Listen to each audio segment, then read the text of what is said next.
一個平靜嘅下午，客廳入面陽光透過薄紗窗簾灑落嚟，營造出溫暖嘅氣氛。茶几上放住啲玩具同散落嘅圖畫紙，細路仔正喺地板度玩積木，笑到格格聲。梳化旁邊，奶奶企喺度，手入面攞住一細碗糖水，語氣堅定話：細路就係要飲呢啲先可以大隻啲。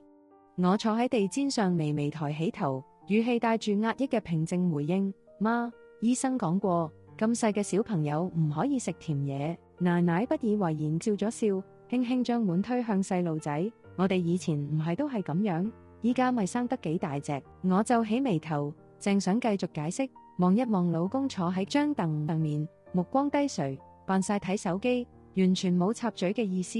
奶奶憑咩可以咁講？我嘅小朋友，我梗係知道點樣湊啦。佢嗰套早就過時啦，點解我講乜佢都唔聽？呢個男人就企喺旁邊，居然一句都唔幫我講。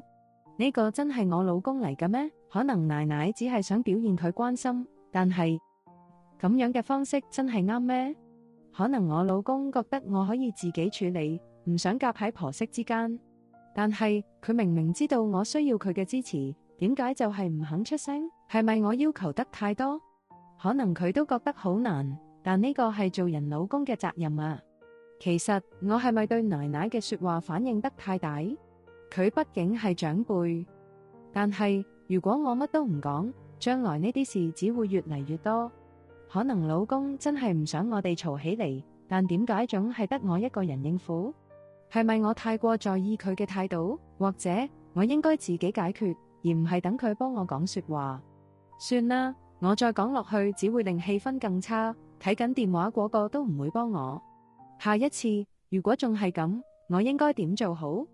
我總唔可以每次都妥協，但係呢個係奶奶啊，我可以點做？可能老公真係唔擅長喺婆媳之間表態，但我都唔可以一直靠佢。係咪應該更直接咁同佢講我嘅感受，而唔係等佢自己估？下一次我要試下令佢明白，支持我唔係話偏幫邊個，而係令我知道佢重視我嘅感受。如果我再講一次，佢真係會明白咩？